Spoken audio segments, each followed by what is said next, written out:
This guy here makes art with anything. He's a brilliant music producer, a musician, a painter, sculptor, a true visionary artist, and the list just continues. He has a record of building the tallest drum sculpture in Africa in 2016.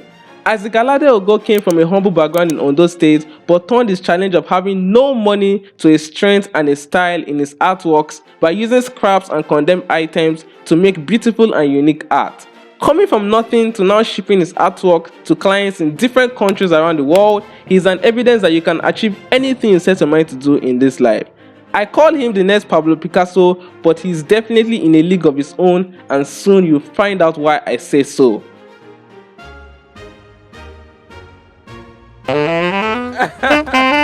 Can I? Of course you can. Hearing this, man.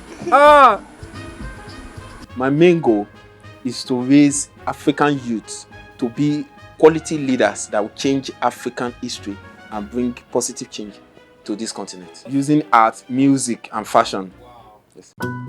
So I just got to Fashiona's house, and the place is so beautiful with artworks everywhere. For real, I've not met someone that is this amazing in every form of art he chooses to express himself with. So enough of me talking. Now let's listen to his inspiring story.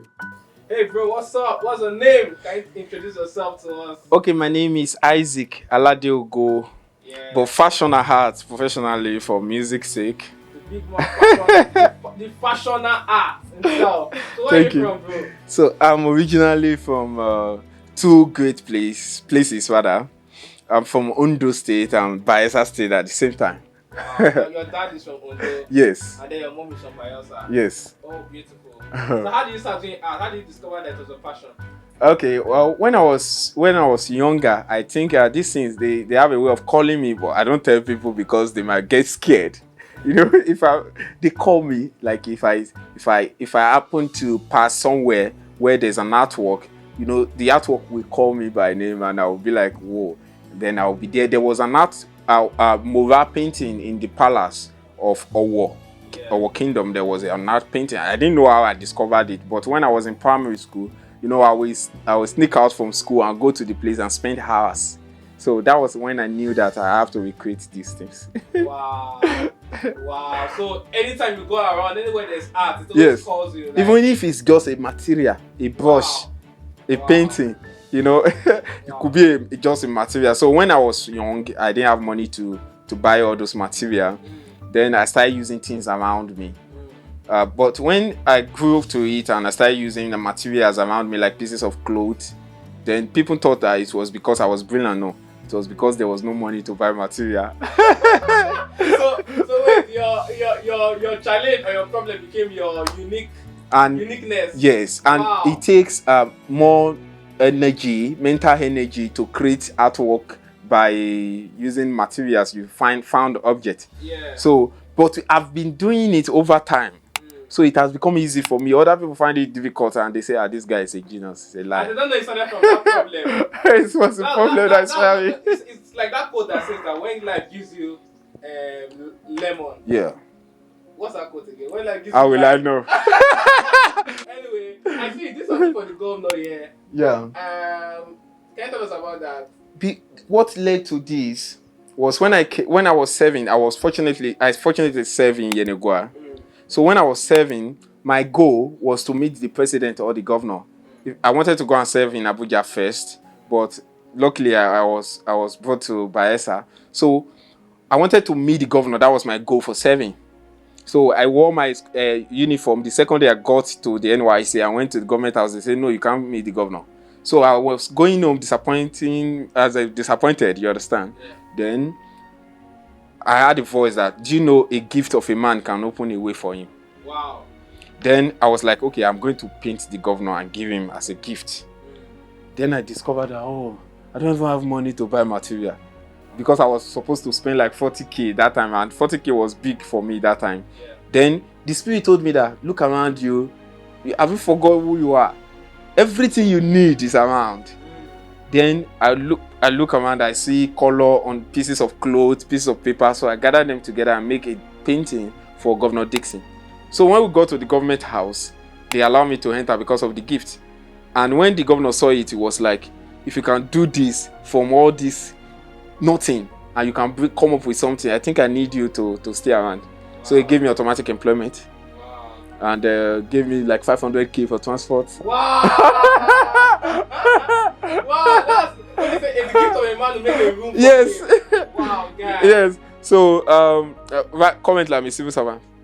Wow, big man. Yes, it's a permanent employment. I suppose they need that. Please like this video and subscribe to the channel so we can build a community together of more wonderful people like you.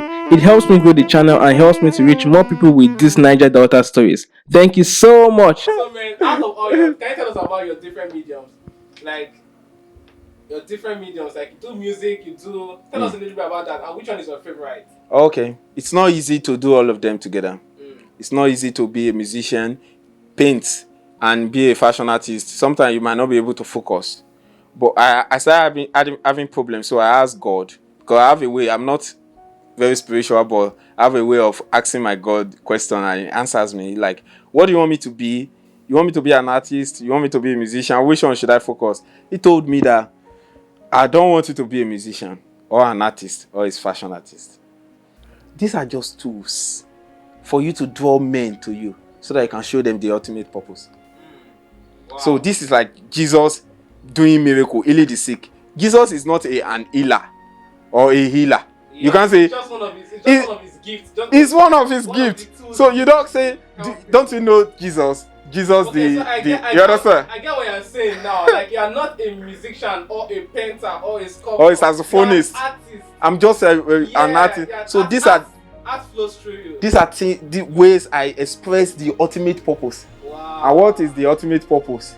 Is to inspire every youth in Africa that I will make sure and try and reach as much as possible to make them know that they can be a good leader, because the purpose is to raise leaders, and the problem we're having in Africa is leadership. So now, right now, I have more than 50 students. When I was in school, I have more than 200. Wow. Right now, I have more than 50 students. They are not learning anything. They are learning leadership. Wow. You know, maybe I see you as an artist. I bring you in. You can paint. I'm not going to be teaching you how to paint. So I'll be teaching you how you can use that your potential as a leader. Wow. to be a good leader. Wow. And to make more leaders. Wow. I learned that you built the tallest junk sculpture in Africa. Tell us about that. How do you feel about that? Tell us about that a little bit. Yeah, when I was in school, when I got to UniBen, you know, I knew I could do all this stuff, but I didn't know how to go about it. So I met one guy that was the best student in our school. His name was Johnson Dechuku. The guy is crazy. They call him the artist of a big team. You know, the guy is just mad. He just want to do big things. He just want to create record. So I became his friend. Then we started working together. So he inspired me to do big things too. But I did not have money. But there's some story behind the artwork that I'm going to tell you. Please don't tell anybody. The junk, if I was to buy them, I could have bought them like maybe 3 million naira. Wow. So I bought them with value. Like, I would just dress, go outside there and beg people, please, Oga, dash me now. I'll be a student. Oga, dash me now. If they will just dash me small. But some of them that don't dash me, I know that this particular something I cannot get it somewhere inside the heart of Benin. Around 12 o'clock, I'm coming back for it in the night. Oh my God. This is crazy. Because they just want to sell it for aboki. Yeah. These are condemned iron. They just sometimes they say go and bring money or buy drink, and I don't have anybody sponsoring me. But did they ever discover? No, they never caught me, but it was mad because I was always afraid. Sometimes I have to carry wheelbarrow and jump fence with the wheelbarrow, the school fence. But they were not using the stuff anymore. No, they weren't using the. They were not. They just want to sell it for aboki iron condemn. Okay. I think what I'm getting from your story, all those things were abandoned at the end of the day. Yes. Just find a way to get them out. Yes. I think what I'm getting from your story is that no matter how difficult it was, you always found a way. Let me tell you one crazy one. There's one project that they have finished in UniBen. So the granite it was now on the ground, flat granite now. You know, it was an heap. Oh, sorry for that. It was an heap, but they have cleared it. So the remaining stone on the grass, I needed them, but the security of the school will not allow me to pick them. They say they is school property. So I go there in the night with wheelbarrow, and if I use shovel, it will make noise, and it's close to security post. So I picked those stones one by one and filled wheelbarrows.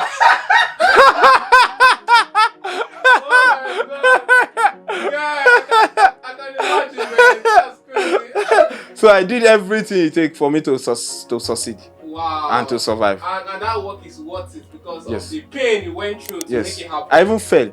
You fell from Because the fire broke up with the machine I was using, and I fell. You and fell from the sculpture. yes, despite the safety shoe, the iron entered into my legs. Ah, you got injured. So they seal my leg with a thread, all those kind of stuff. I spent like 1 month in the hospital. Because of that sculpture? Yes. Wow, bro, that's crazy, man. Thank you. That's crazy. Thank you. So one day after I finished the work, you know, we're looking so only one clothes when I was in Uniben, you know, only the coverall. We're just so ugly. If you see me, you don't even like me. So I just say, let me enter Google. I just saw it that Isaac Aladeogo made the tallest junk sculpture in Africa with his bare hands. I was like, wow. I don't understand.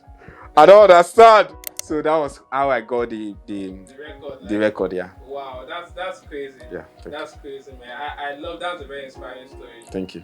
What are some of the challenges you have encountered in this journey now? Nobody believed, you know, when we were younger, nobody believed that anything will come out, and it was discouraging. Yeah. You know, most parents don't even know a lot about art, and many of them think it's a waste of time.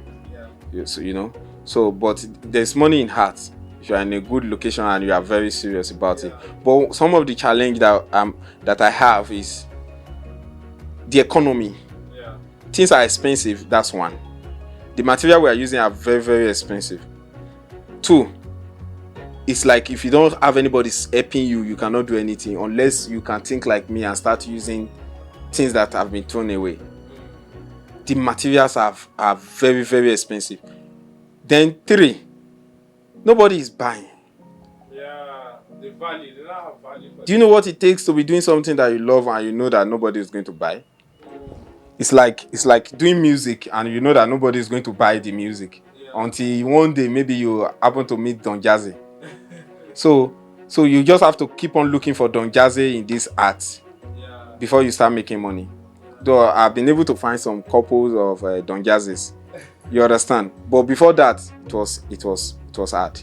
Wow. But I thank God, everything is possible. You still kept pushing. Yes. Wow, that's amazing, bro. That's very inspiring. So, bro, I want to know what's your biggest vision? What's your goal? What's that main goal that keeps driving you every day? Okay, I want to become very successful. My main goal is to raise African youth to be quality leaders that will change African history and bring positive change to this continent using art, music, and fashion. Wow. Yes. Okay, so your main goal is to inspire. Is to be African leader. Yeah. So, man, guy, I'm just so happy that from an artist to another artist, really I stepped into this place. Like, I was like blown away. Crazy. Bro, I love this stuff, man. Thank you. There are a lot of paintings. You're making me happy. You teach me how to do some music before I leave. No problem. From Nimbe. Give me love, give me correct, give me joy, give me love.